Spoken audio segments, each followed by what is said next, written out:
Kirby's Dream Course, or Kirby Bowl if you're from Japan, released in 1994, was originally unrelated to Kirby and was supposed to be called Special T Shot.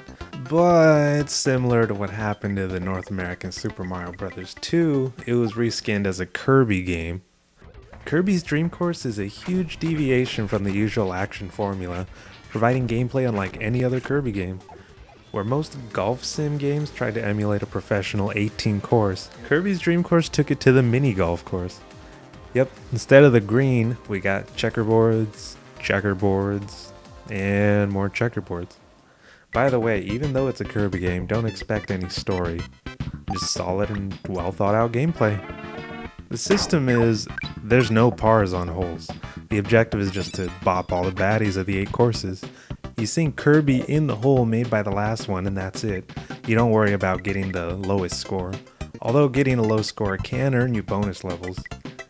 The only way to lose is to run out of lives, which will happen. You see, you got this nice row of fresh produce on the bottom right here next to your lives. Every time you send out your pink puffball flying, you lose 1 tomato. You can also lose 2 tomatoes for spikes and you lose a life for falling off the stage. The only way you can get tomatoes back is by rolling through an enemy or sinking the last shot. By the way, stay the hell away from spikes. They are basically a death sentence. Watch this shit.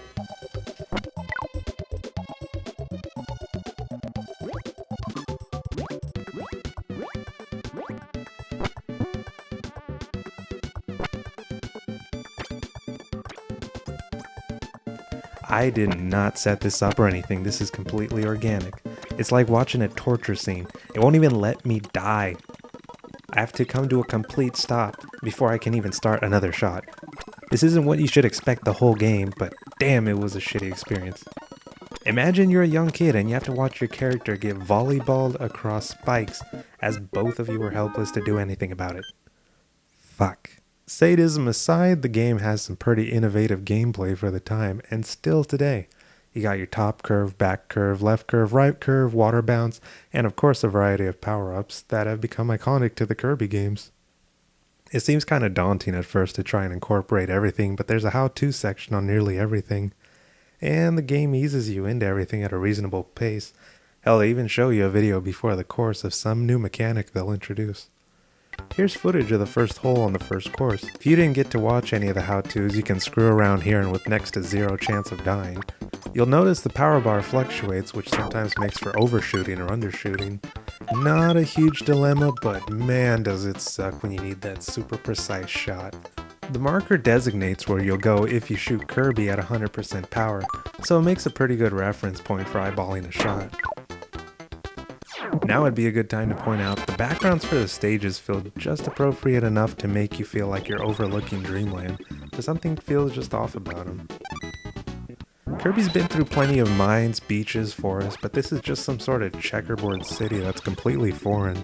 Back to gameplay, across over 64 holes, this game never feels repetitive. You even have a boss fight in a golf game!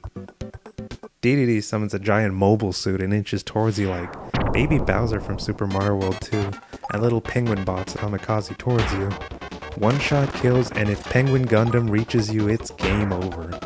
I won't spoil how to beat him, but as a kid, I will say it took me many lives before I realized how you won this fight. Like a lot of games for the SNES, Kirby's Dream Course definitely has a bigger focus on single player, but it's also got a fun as hell multiplayer. I won't go much into the system, but it's basically the same as single player, except the person with a higher score wins.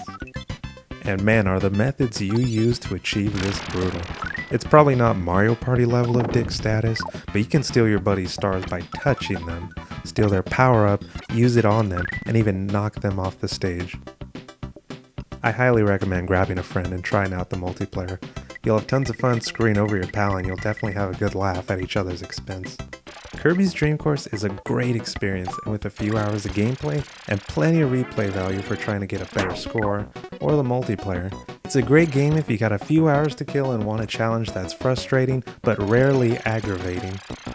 Wrapping it up, dust it off and give the pink protagonist a shot or two.